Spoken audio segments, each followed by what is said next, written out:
DJ Naveen exclusive.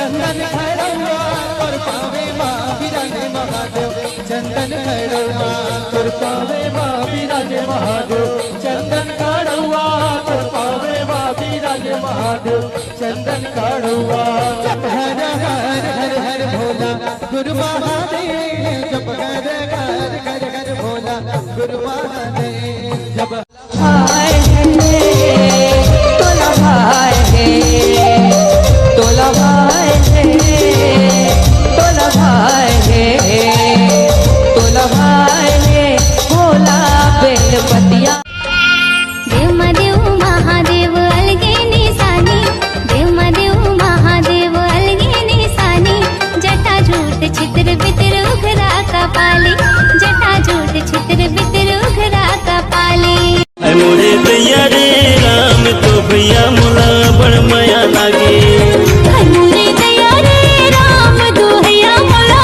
बड़ माया लागे कहाँ के सुरता कहाँ नीला माया मो ढेरे मोला से पीरित के बंधनामा चोरी प्यार कभी ना करो परदेसी से, क्योंकि रोते रोते नैना थक जाएंगे। प्यार करो तो पड़ोसी से, खिड़की से ही दर्शन हो जाएंगे।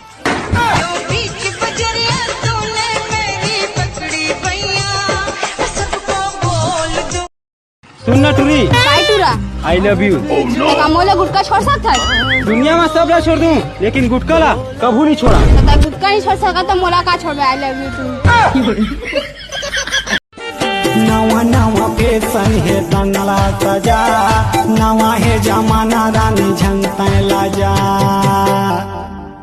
कर ले बवाल तोरे लाइसन से रे वाले सैया धीरज धर ले पैहा लगा झड़ी पैहा माया वाले दूर माया के कारण मजे सबे हजने गाली लड़ा हे दूर माया के संगवारियों, चैटिंग का समय निकला जा रहा है, कृपया कन्या को ऑनलाइन बुलाइए।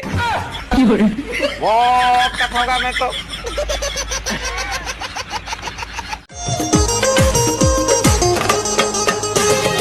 स्कूल कॉलेज माँ किताब लेके जाते तोर चांद जैसन चेहरा मोरे आँखी माँ झूलते। अबे रुको ना, सामने कीचड़ है, मेरा नया कपड़ा गंदा हो जाएगा। मतलब पुराना कपड़ा है।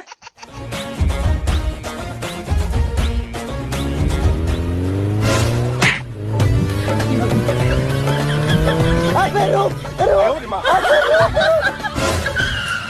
तुमसे मिले दिल में उठा। अबे तू इतना फास्ट गाड़ी क्यों चला रहा था? वो क्या है भाई, बारिश की वजह से मेरे सभी चड्डी गीला हो गया, उसी को सुखा रहा था।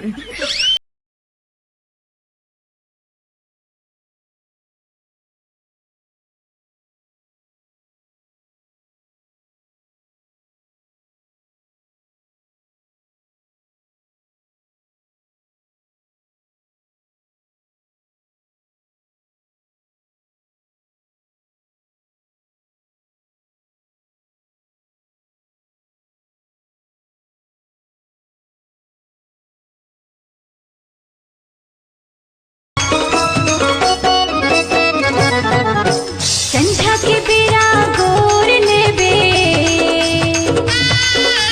संगे मजाबो पूरे न बजा। भाभी बतावा जी। एक झंटुरिल भगा के ला था। हाँ जी। तू संभाल ली है न प्लीज।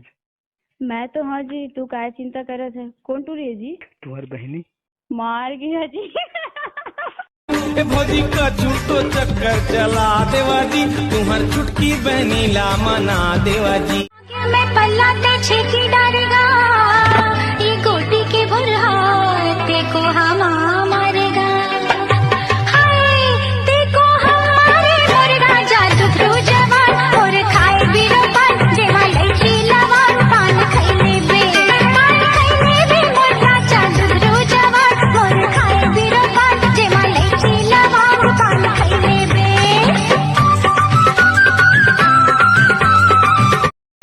हाजारी निर्मोही जोड़ा बैठे वो तोरा गोरा रामा बैठे वो तोरा गोरा रामा हो रामा हो रामा हो।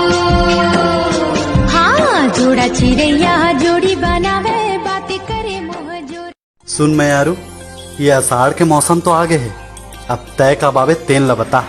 बदरा किस है बरस जाऊं मैं तोरे जीवन मां।